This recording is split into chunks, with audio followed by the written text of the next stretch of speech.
اگر کسی شخص کے ذمے قضا نمازیں بہت زیادہ ہیں اور اس کو اس بات کا یقین ہے کہ اپنی ہمت اور طاقت کے مطابق کہ وہ ادا نہیں کر پائے گا اس کو، اب وہ اپنی زندگی میں ہی فدیہ دے سکتے ہیں یا وصیت کرنا اس کے لیے ضروری ہے؟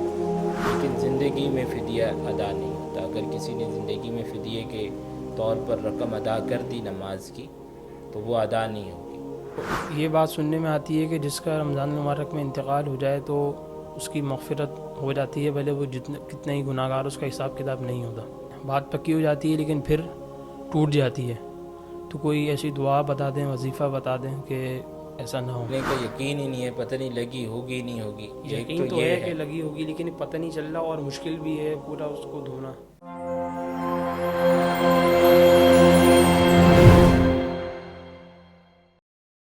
السلام علیکم ناظرین کرام، میں ہوں عدین الہی۔ الرحمان میڈیا کے پروگرام آپ کے مسائل کے حل میں خوش آمدید۔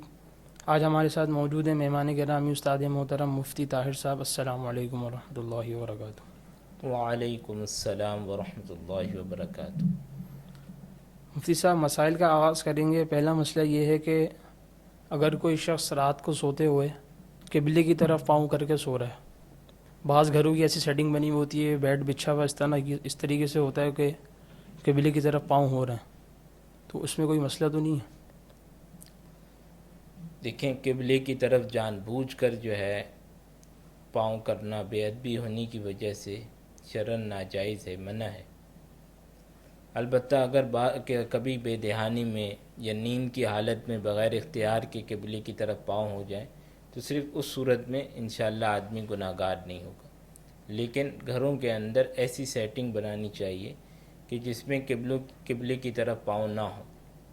اگر جو ہے اس طریقے سے، یا وہ سوئے اس طرح کہ قبلے کی طرف جو ہے وہ پاؤں سوتے ہوئے نہیں ہونے چاہیے۔ جان بوجھ کے ایسا کرنا تو بالکل ہی منع ہے، اور اگر جو ہے کبھی غلطی کوتاہی ہو جائے آدمی سے، یا ناواقفیت میں، یا سوتے ہوئے بے اختیار طور پر پاؤں جو ہے وہ قبلے کی طرف چلے گئے تو پھر انشاءاللہ گناہ گار نہیں ہوگا۔ اچھا، دوسرا سوال یہ ہے کہ اگر کسی شخص کے ذمے قضا نمازیں بہت زیادہ ہیں اور اس کو اس بات کا یقین ہے کہ اپنی ہمت اور طاقت کے مطابق کہ وہ ادا نہیں کر پائے گا، اس کو ان کو قضا نہیں کر پائے گا، تو اب وہ اپنی زندگی میں ہی فدیہ دے سکتے ہیں یا وصیت کرنا اس کے لیے ضروری ہے؟ دیکھیں، جو فوت شدہ نمازیں ہیں آدمی کی، جو اس سے نہیں پڑھی، ان کا پڑھنا تو آدمی کے پر ضروری ہے۔ البتہ نماز کا فدیہ زندگی میں ادا نہیں کیا جا سکتا۔ زندگی میں تو آدمی کو یہی کوشش کرنی چاہیے کہ جتنا ہو سکے یہ ان نمازوں کو جلد از جلد ادا کر لے۔ البتہ نمازیں بہت زیادہ ہیں تو ایسی صورت میں آدمی یہ وصیت کر کے جائے کہ میرے ذمے اتنی نمازیں باقی، میرے مرنے کے بعد جو ہے ان کا فدیہ جو ہے وہ ادا کر دیا جائے۔ لیکن زندگی میں فدیہ ادا نہیں ہوتا۔ اگر کسی نے زندگی میں فدیے کے طور پر رقم ادا کر دی نماز کی تو وہ ادا نہیں ہوگی۔ اچھا، ایک سوال یہ پوچھا ہے کہ اگر کسی شخص کا رمضان المبارک میں انتقال ہو جائے تو یہ بات سننے میں آتی ہے کہ جس کا رمضان المبارک میں انتقال ہو جائے تو اس کی مغفرت ہو جاتی ہے، بھلے وہ کتنے ہی گناہ گار، اس کا حساب کتاب نہیں ہوتا، تو اس میں کیا شرعی ہماری رہنمائی ہے کہ تخفیف ہو جاتی ہے عذاب میں یا بالکل ہی معاف ہو جاتا ہے؟ دیکھیں، رمضان مبارک اسی طریقے سے جمعہ اور جمعے کی شب میں، جمعے کی رات میں جو انتقال پر جو فضیلت ہے وہ یہ ہے کہ قبر کا عذاب جو ہے وہ اٹھا لیا جاتا ہے۔ اس سلسلے میں ایک بات یہ ذہن میں رکھنی چاہیے کہ اگر کوئی شخص مسلمان ہے اور کتنا بھی گناہ گار ہے، ہمیں کیا معلوم اس سے مرنے سے پہلے توبہ کر لی ہو، تو ہم یہ دیکھ کے کہ صرف وہ گناہ گار ہے یہ فیصلہ نہیں کر سکتے کہ بھائی گناہ گار کی تو ہوگی، جو گناہ گار نہیں ہے اس کی نہیں ہوگی، یعنی اس سے عذاب دور نہیں کیا جائے گا۔ حالانکہ عذاب تو ہوگا ہی گناہ گار آدمی کو، تو یہ گناہ گار کے لیے ہی ہے۔ باقی اس میں علماء کے دو قول ہیں کہ آیا یہ صرف جمعے اور جمعے کی رات کے ساتھ یا رمضان کے ساتھ خاص ہے، اس کے بعد دوبارہ اس کو عذاب ہوتا ہے یا نہیں۔ تو اس میں علماء کا یہ کہنا ہے کہ اگر کوئی نیک آدمی ہے تو اس کا تو بالکل یہی عذاب جو ہے وہ اب پھر قیامت تک کے لیے اٹھا لیا جاتا ہے، اس بات کا بھی امکان ہے۔ اور اگر گناہ گار ہے تو ممکن ہے کہ اس دن اور اس رات جو ہے وہ تو اس کا عذاب اٹھا لیا جائے، جمعے کے دن یا جمعے کی رات یا رمضان کے اندر، لیکن اس کے بعد جو ہے وہ دوبارہ اس کو عذاب دیا جائے۔ اسی طرح اگر کوئی شخص حالت کفر میں مرا ہے تو ممکن ہے کہ اس کے ساتھ بھی یہ معاملہ ہو کہ جمعے اور رمضان کے دوران اس سے عذاب روک لیا جائے اور پھر اس کے بعد جو ہے اس کو دوبارہ عذاب دیا جائے۔ تو بہرحال یہ مغفرت اس کے ذریعے یقینی امر نہیں ہے، صرف احادیث سے جو بات ثابت ہوتی ہے وہ قبر کے عذاب کے اندر تخفیف ہے یا قبر کا عذاب جو ہے اس سے دور کر دیا جاتا ہے، یہ ان ایام کے اندر ایسا ہوتا ہے اس کے ساتھ۔ اچھا، ایک سوال یہ پوچھا ہے کہ میری 2 بھتیجیاں ہیں اور ان کے اللہ کے حکم سے رشتے بھی آتے ہیں، بات پکی ہو جاتی ہے لیکن پھر ٹوٹ جاتی ہے، تو کوئی ایسی دعا بتا دیں، وظیفہ بتا دیں کہ ایسا نہ ہو۔ دیکھیں، اصل تو اللہ تعالیٰ سے دعا کرنی چاہیے اور یہ کوشش کرنی چاہیے کہ یہ دیکھا جائے کہ یہ رشتے کن وجوہات کی بنا پر ٹوٹ رہے ہیں۔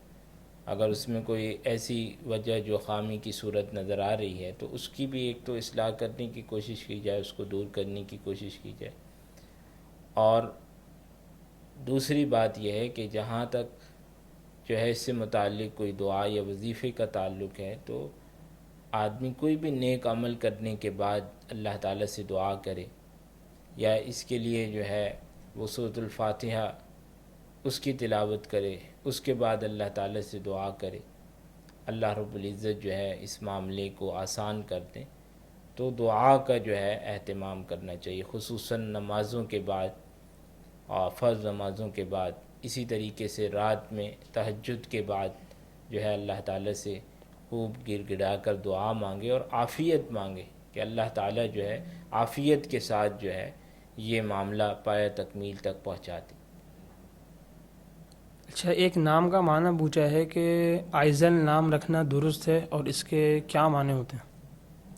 آئزل آئزل جو ہے یہ ایسا نام ہے کہ تلاش کے باوجود جو ہے اس کا کوئی معنی سامنے نہیں آ سکا، اس لیے جب تک اس کا کوئی معنی جو ہے وہ سامنے نہیں آ جاتا کسی حوالے سے، اس وقت تک اس نام سے متعلق کچھ کہا نہیں جا سکتا۔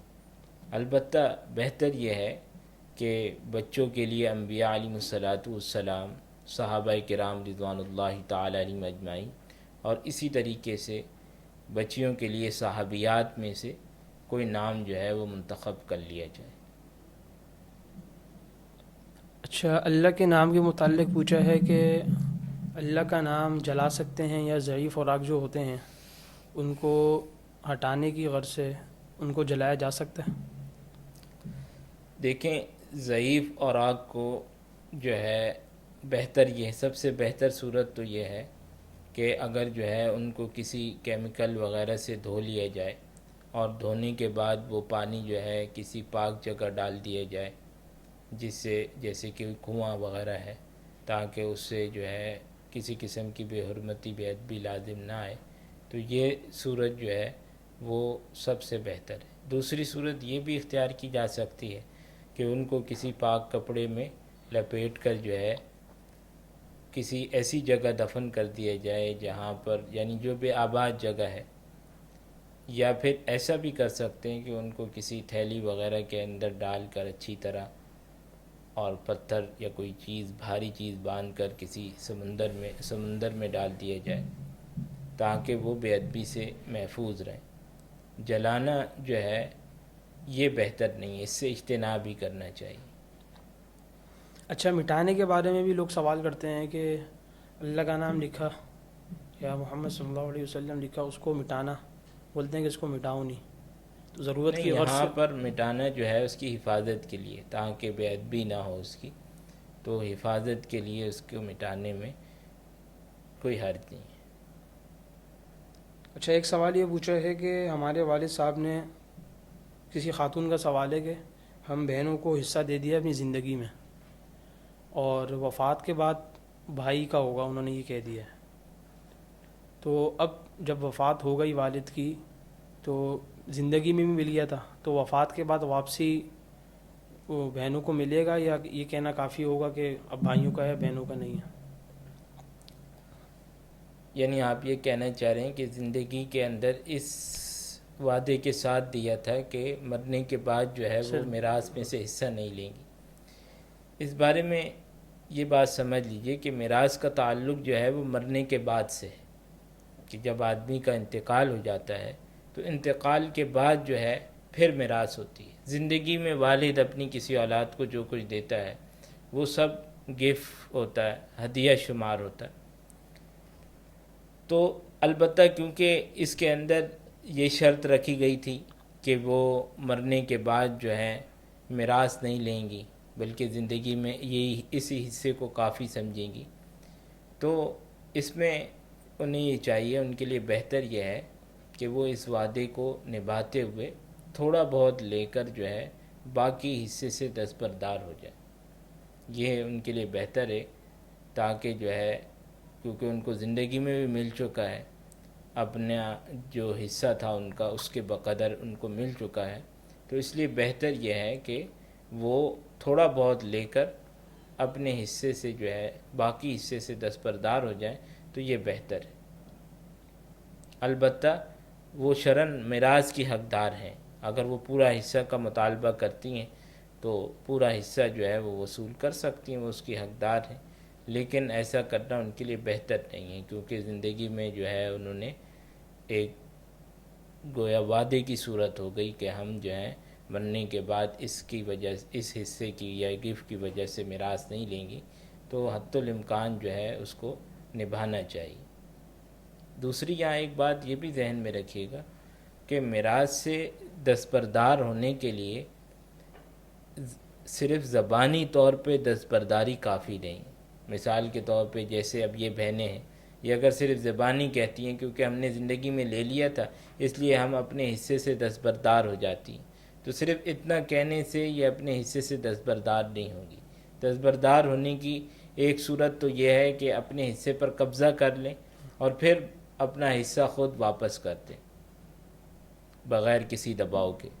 یا دوسری صورت یہ ہوتی ہے کہ آدمی جو ہے کچھ لے کر باقی سے دستبردار ہو جائے، یہ صورت ہوتی ہے. تو ان دو میں سے کوئی ایک صورت جو ہے اختیار کرنا ضروری ہے. اگر ان دو میں سے کوئی ایک صورت اختیار نہیں کی گئی تو اس صورت کے اندر ان کا حصہ میراث سے ختم نہیں ہوگا، معاف نہیں ہوگا. بھائیوں کو جب بھی یہ مطالبہ کریں گی یا جب تک وہ ادا نہیں کر دیتے بہنوں کو، اس وقت تک وہ انہی کا حصہ شمار ہوگا. اچھا، اگر کوئی بیٹی نابالغ ہو اس میں، تو وہ اپنے حصے سے دستبردار ہو سکتی ہے؟ نہیں، نابالغ کی دستبرداری کا اعتبار ہی نہیں ہے سرے سے. اگر وہ کہہ بھی دے تب بھی اس کا کوئی اعتبار نہیں ہے جب تک وہ بالغ نہیں ہوگی. اور اس وقت بالغ ہونے کے بعد ان دو طریقوں میں سے جو ابھی میں نے عرض کیے ان میں سے کوئی ایک طریقہ اختیار نہیں کرتی، اس وقت تک جو ہے وہ اپنے حصے سے دستبردار نہیں ہو سکتی. اچھا، ایک سوال یہ ہے مفتی صاحب کہ اگر کوئی ناپاک کپڑا یا کوئی ناپاک چیز کسی دوسری چیز پہ رکھی ہوئی ہے یا دوسرے کپڑے کے ساتھ رکھی ہوئی ہے، تو وہ بھی چیز ناپاک ہو جائے گی؟ اگر تو وہ کپڑا جو ہے بالکل گیلا ہے، اتنا گیلا ہے کہ جو ساتھ چیز رکھی ہوئی ہے اس پر بالکل اس کا پورا اثر آ گیا ہے یا وہ بھی گیلا ہو گیا ہے، تو ظاہر ہے پھر تو ناپاک ہو جائے گی. لیکن وہ اتنا گیلا نہیں ہے، خشک ہے بالکل، یا بالکل اتنا کم گیلا ہے کہ ساتھ لگنے کے باوجود اس کا اثر اس چیز پہ بالکل نہیں آتا، تو ایسی صورت میں وہ ناپاک نہیں ہوگی. اچھا، ایک سوال یہ ہے کہ بعض اوقات ایسا ہوتا ہے کہ چھوٹے بچوں کا پیمبر لیک ہو جاتا ہے، وہ کہیں بیٹھے ہوئے ہوتے ہیں یا لیٹے ہوئے ہوتے ہیں، بعد میں پتہ چلتا ہے. اور یہ بھی ہوتا ہے کہ وہ بچہ یا تو گھوم رہا ہے یا کہیں اور بیٹھ رہا ہے جا کے. تو اب کیسے پتہ لگایا جائے کہ چاندنی یا قالین کہاں سے ناپاک ہے یا پورا دھونا پڑے گا؟ دیکھیں اس صورت کے اندر جو ہے جہاں نظر آ رہی ہے تو وہاں سے آدمی دھو لے. اگر نظر ہی نہیں آ رہی کہیں پہ نجاست اور اس کا کوئی اثر بھی معلوم نہیں ہو رہا تو جہاں اس کا غالب گمان ہے کہ یہاں تو نجاست لگی ہی ہوگی تو اس جگہ سے دھو لے.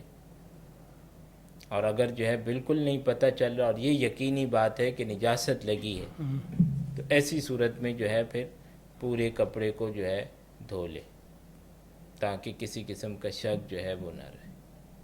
یہ ضروری ہے پورا قالین کو دھونا یا چاندنی کو دھونا، یا اس کو پاک سمجھ لے؟